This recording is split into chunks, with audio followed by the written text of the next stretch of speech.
నమస్తే vision news కు స్వాగతం. ఈనాటి వార్తలు.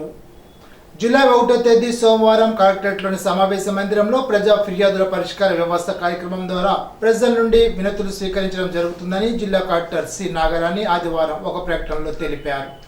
ప్రజా సమస్యల పరిష్కారానికి ప్రజల నుండి పబ్లిక్ గ్రీవెన్స్ రెడ్ స్లెస్ సిస్టమ్ ద్వారా ప్రజల నుండి ప్రతి సోమవారం కలెక్టరేట్, డివిజనల్, మున్సిపల్, మండల కేంద్రాల్లో సంబంధిత అధికారులు ఉదయం 10 గంటల నుండి ప్రజలకు అందుబాటులో ఉండి అర్జీలు స్వీకరిస్తారని అన్నారు. జిల్లా కేంద్రంతో పాటు అన్ని మండల కేంద్రాల్లో, మున్సిపల్ కార్యాలయాల్లో, డివిజనల్ స్థాయిలో కూడా ప్రజా ఫిర్యాదుల పరిష్కార వ్యవస్థ కార్యక్రమం జరుగుతుందని, ప్రజలు ఈ అవకాశాన్ని వినియోగించుకోవాలని ప్రజలకు జిల్లా కలెక్టర్ ఆ ప్రకటనలో విజ్ఞప్తి చేశారు. ప్రజలకు మెరుగైన వైద్య సేవలు అందించడానికి కృషి చేయాలని జిల్లా కలెక్టర్ సి నాగరాణి అన్నారు. ఆదివారం ఆచంట కమ్యూనిటీ హెల్త్ సెంటర్ను జిల్లా కలెక్టర్ సి నాగరాణి ఆకస్మికంగా తనిఖీ చేసి పలు వైద్య విభాగాలను పరిశీలించారు. తొలుత డ్యూటీ రిజిస్టర్ను పరిశీలించి ఎంతమంది డ్యూటీలో ఉన్నారని అడిగి తెలుసుకున్నారు. తనిఖీ సమయంలో వైద్యాధికారి విధుల్లో లేకపోవడంతో గమనించి విధుల్లో లేకుండా ఎక్కడికి వెళ్లారని సిబ్బందిని ప్రశ్నించారు. ఓపీ వార్డులను, ప్రసూతి వార్డును పరిశీలించి అక్కడ ఉన్న రోగులను, వారి కుటుంబ సభ్యులతో మాట్లాడి అందుతున్న వైద్య సేవల సౌకర్యాలను జిల్లా కలెక్టర్ అడిగి తెలుసుకున్నారు. ప్రతిరోజు ఆసుపత్రికి వచ్చే డెలివరీ కేసులు, ఓపీ కేసులు, హాస్పిటల్లో ఇన్ పేషెంట్ల వైద్య సేవలు పొందుతున్న వారి సంఖ్యను ఆరా తీశారు. ఈ సందర్భంగా జిల్లా కలెక్టర్ మాట్లాడుతూ పేద మధ్య తరగతి వర్గాలకు చెందిన ప్రజలు ఎంతో నమ్మకంతో వైద్య సేవలకు వస్తారని, ఎల్లప్పుడూ రోగులకు అందుబాటులో ఉండి వైద్య సేవలు అందించాల్సిన బాధ్యత ఉందని అన్నారు. స్వచ్ఛంద సేవా సంస్థల భాగస్వామ్యంతో విస్తృతంగా ప్రచార కార్యక్రమాలు చేపట్టాలని అన్నారు. ప్రతి కుటుంబానికి, ప్రతి ఒక్కరికి డయేరియా తదితర సీజనల్ వ్యాధులపై అవగాహన కల్పించవలసిన బాధ్యత మీపై ఉందని జిల్లా కలెక్టర్ సి నాగరాణి తెలిపారు. ఆకస్మిక తనిఖీల సందర్భంలో head nurse G Rukmini, pharmacist Ramakrishna, సిబ్బంది తదితరులు ఉన్నారు. విద్యార్థులు మంచి వాతావరణంలో చదువుకునేలాగా పరిసరాలను తీర్చిదిద్దాలని జిల్లా కలెక్టర్ సి నాగరాణి తెలిపారు. ఆదివారం పెనుగొండ డాక్టర్ బిఆర్ అంబేద్కర్ బాలికల గురుకుల పాఠశాలను జిల్లా కలెక్టర్ సి నాగరాణి ఆకస్మికంగా తనిఖీ చేసి వసతి గృహాన్ని, పరిసరాలను క్షుణ్ణంగా పరిశీలించారు. విద్యార్థులకు అందుతున్న సౌకర్యాలు, భోజన వసతిపై ఆరా తీశారు. విద్యార్థులను పలు ప్రశ్నలు అడిగి జిల్లా కలెక్టర్ సమాధానాలు రాబట్టారు. విద్యార్థి దశ నుండే మంచిగా చదువుకుంటే భవిష్యత్తు గొప్పగా ఉంటుందని, అప్పుడే మీ కలలు సాకారం అవుతాయని ఉద్బోధించారు. అన్ని విషయాలపై పూర్తి పరిజ్ఞానం కలిగినప్పుడే చదువులో కూడా మరింత రాణించగలరని అన్నారు. చదువుతో పాటు ఆటలకు కూడా ప్రాధాన్యత ఇవ్వాలని తెలిపారు. వసతి గృహంలో ఏదైనా సమస్యలు ఉంటే తెలియచేయాలని విద్యార్థులను అడగ్గా త్రాగునీటి సమస్యను జిల్లా కలెక్టర్ దృష్టికి తీసుకువచ్చారు. ఈ విషయం వెంటనే చర్యలు తీసుకుంటానని తెలిపారు. ప్రస్తుతం గృహంలో 323 మంది విద్యార్థులు వసతి పొందుతున్నారని, ఈ వసతి గృహంలో 5వ తరగతి నుండి 10వ తరగతి వరకు విద్యార్థులకు వసతి కల్పించడం జరుగుతోందని, 450 మంది వరకు కెపాసిటీ ఉందని, అడ్మిషన్ జరుగుతున్నాయని వసతి గృహ ఉపాధ్యాయులు జిల్లా కలెక్టర్కు తెలిపారు. వసతి గృహంలో ఏదైనా సమస్య ఉంటే తమ దృష్టికి తీసుకురావాలని విద్యార్థులకు జిల్లా కలెక్టర్ సి నాగరాణి తెలిపారు. గురుకుల పాఠశాల తనిఖీ సందర్భంలో ఉపాధ్యాయులు పి జయశ్రీ, వందన, ధర్మాని, విద్యార్థులు తదితర సిబ్బంది ఉన్నారు. ఆదివారం పాలకొల్లు ఏరియా ప్రభుత్వ ఆసుపత్రిని జిల్లా కలెక్టర్ సి నాగరాణి ఆకస్మిక తనిఖీ చేసి పలు వైద్య విభాగాలను పరిశీలించారు. ఓపీ వార్డులను, ప్రసూతి వార్డులను పరిశీలించి అక్కడ ఉన్న రోగులు, వారి కుటుంబ సభ్యులతో మాట్లాడి అందుతున్న వైద్య సేవ సౌకర్యాలను జిల్లా కలెక్టర్ అడిగి తెలుసుకున్నారు. ప్రసూతి వార్డులో ఒక శిశువును జిల్లా కలెక్టర్ ఎత్తుకుని ముద్దాడి కుటుంబ యోగక్షేమాలను అడిగి తెలుసుకున్నారు. ఆసుపత్రిలో వైద్యులు, సిబ్బంది, విధులకు హాజరయ్యే వారి పేర్లు, సమయాన్ని తెలిపే డిస్ప్లే బోర్డును, రిజిస్టర్ను జిల్లా కలెక్టర్ పరిశీలించారు. ప్రతిరోజు ఆసుపత్రికి వచ్చే డెలివరీ కేసులు, ఓపీ కేసులు, హాస్పిటల్లో ఇన్ పేషెంట్ల వైద్య సేవలు పొందుతున్న వారి సంఖ్యను ఆరా తీశారు. ఈ సందర్భంగా జిల్లా కలెక్టర్ మాట్లాడుతూ రోగులకు మరింత మెరుగైన వైద్య సేవలు అందించేందుకు కృషి చేయాలని, హాస్పిటల్కి వచ్చిన ప్రతి రోగిని చిరునవ్వుతో పలకరించాలని, అప్పుడు సగం రోగం నయమవుతుందని ఆమె అన్నారు.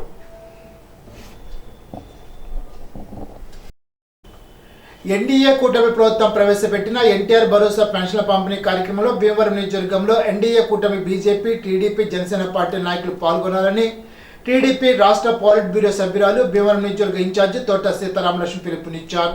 భీమవరం నియోజకవర్గ టీడీపీ ముఖ్య నాయకుల సమావేశంలో తోట సీతారామలక్ష్మి మాట్లాడుతూ ఏపీ ముఖ్యమంత్రి చంద్రబాబు నాయుడు ఎన్నికల ముందు ప్రకటించిన సామాజిక పెన్షన్లను 3,000 రూపాయల నుండి 4,000 రూపాయలకు పెంపు, ఏప్రిల్, మే, జూన్ నెలలకు సంబంధించి 1,000 రూపాయలు కలిపి మొత్తం 7,000 రూపాయలను సోమవారం ఉదయం 6 గంటల నుండి పెన్షన్ లబ్ధిదారుల ఇంటి వద్దనే ఎన్డీఏ ప్రభుత్వం పంపిణీ చేస్తుందని తెలిపారు. భీమవరంలో 11,384 మంది లబ్ధిదారులకు గాను 7,88,37,500 రూపాయలను ప్రభుత్వ సబ్సిడీతో పంపిణీ చేసే కార్యక్రమం జరుగుతుందని, భీమవరం పట్టణ 26వ వార్డు నుండి ఉదయం 6 గంటలకు భీమవరం నియోజకవర్గ శాసనసభ్యులు పులపర్తి రామాంజనేయులు ప్రారంభించనున్నారని, పెన్షన్ల పంపిణీ కార్యక్రమంలో ఎన్డీఏ కూటమి నాయకులు పాల్గొని విజయవంతం చేయాలని తెలిపారు.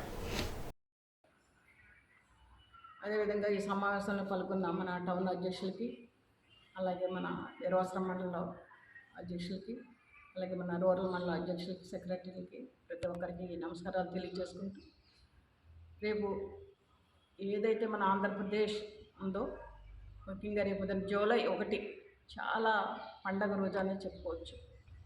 ఎందుకంటే మన గౌరవనీయులు జాతీయ అధ్యక్షులు నారా చంద్రబాబు నాయుడు ముఖ్యమంత్రిగా జూలై 1 నుంచి కూడా ఎవరైతే అర్హత కలిగిన వాళ్ళు ఉన్నారో 23 రకాల క్యాస్టుల వాళ్ళందరికీ కూడా మరి పెన్షన్లు ఇవ్వటం అనేది మొదటి సంతకం చేయడం జరిగింది ఆయన ముఖ్యమంత్రిగా.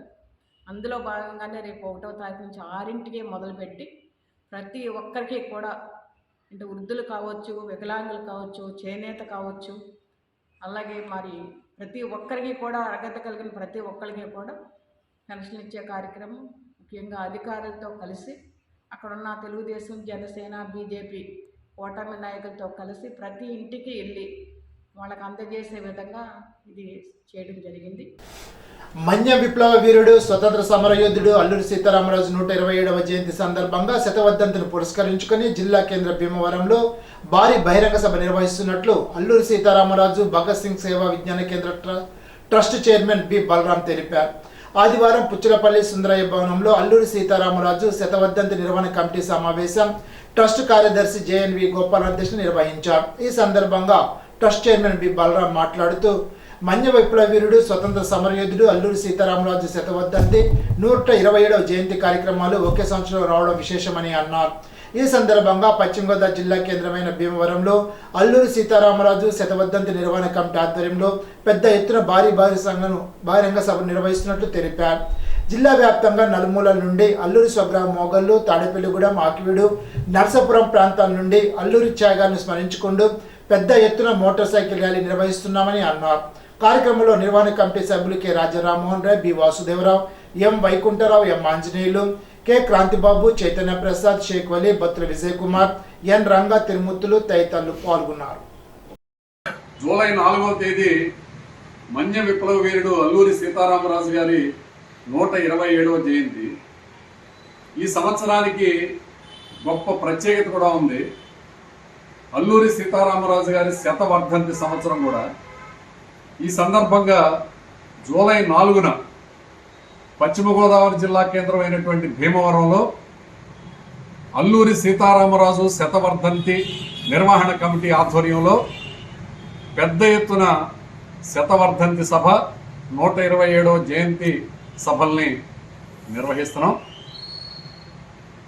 ఈ సందర్భంగా పశ్చిమ గోదావరి జిల్లాలోని 4 ప్రాంతాల నుండి అల్లూరి సీతారామరాజు గారి స్వగ్రామం అయినటువంటి మోగల్లు నుండి ఒక పెద్ద మోటార్ సైకిల్ ర్యాలీ, అలాగే తాడేపల్లిగూడెం నుండి, ఆకివీడు నుండి, నర్సాపురం నుండి ఈ 4 ప్రాంతాల నుంచి మన్య విప్లవ వీరుణ్ణి స్మరించుకుంటూ అల్లూరి సీతారామరాజు గారి త్యాగాల్ని, ఆయన దేశభక్తిని ప్రచారం చేసుకుంటూ పెద్ద మోటార్ సైకిల్ ర్యాలీలు 4వ తేదీ ప్రారంభమవుతాయి. ఉదయం అత్తిలి మేకలవారి వీధిలో పట్టపగలే వీధి దీపాలు వెలగడంతో స్థానికులు విమర్శిస్తున్నారు. విద్యుత్తును పొదుపు చేయాలంటూ ప్రభుత్వం విజ్ఞప్తి చేస్తుంటే అత్తిలి పంచాయతీ పరిధిలో పగలు 10 దాటినా వీధి దీపాలు వెలిగి ఉండడంతో స్థానికులు ముక్కు మీద వేలేసుకుంటున్నారు. దీంతో వారు పగలు వెన్నెల కాస్తుందంటూ వ్యాఖ్యానిస్తున్నారు.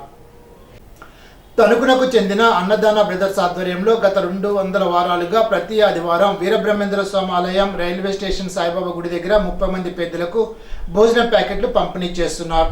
కరోనా సమయంలో కూడా భోజన ప్యాకెట్లు పంపిణీ చేస్తూ 200 వారాలు పూర్తి చేశారు.